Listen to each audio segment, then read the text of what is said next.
Next up is We Hunt Monsters, written by Aaron Oster. It is 395 pages. It is $4.98. It's available on Kindle Unlimited, and here's the novel description. Keith has died 12 times.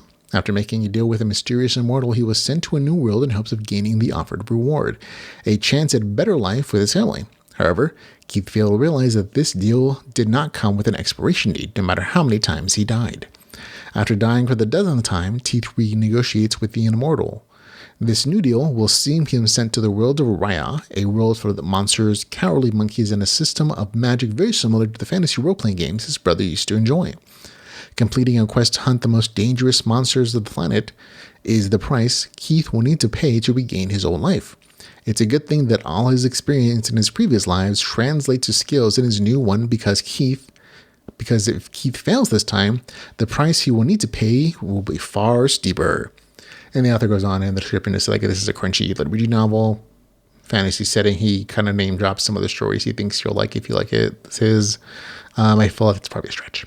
This is a transporting RPG fantasy world with a monster hunter theme. And if you ever played that game, mostly on PlayStation, it revolves exactly what it says. It's monster hunting. You find monsters, you track them. There are mechanics in there. You raise levels as you get better equipment and abilities, and kill more monsters, and you do quests, but everything revolves around killing and harvesting monster parts and figuring out patterns to fight them with. And that's definitely the combat focused theme of this story. That's exactly what this world is. It's not hiding what it is. It's we hunt monsters. That's what the story is, and it's not much more than that.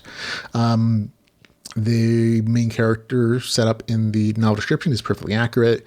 The main character gets reborn, several dozen times, living through various dimensions with different rule systems.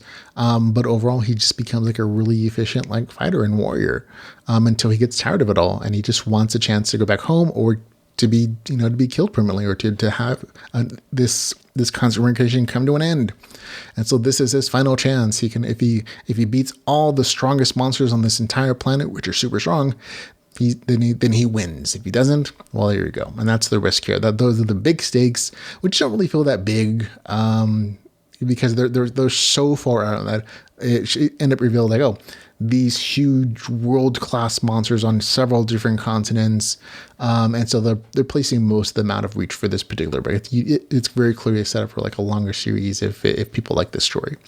But most of the story ends up being in the monster hunter theme. The main character getting abilities, learning what his new skill set is, what this RPG interface is offering him.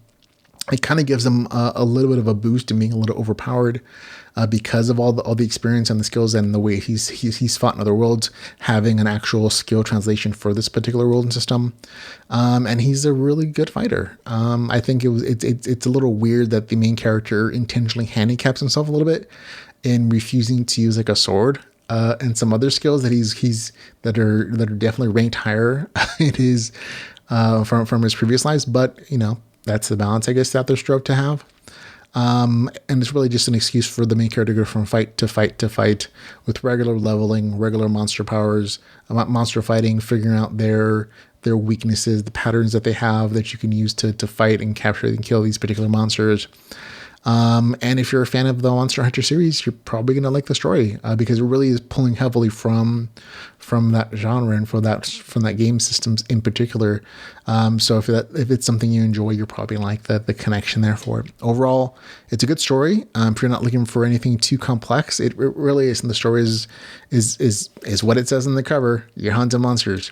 There's some decent world building that's here, but again, the big draw is going to be action adventure with this monster hunting type world. So there you go. Again, it's for me a score of 7.4 to 10.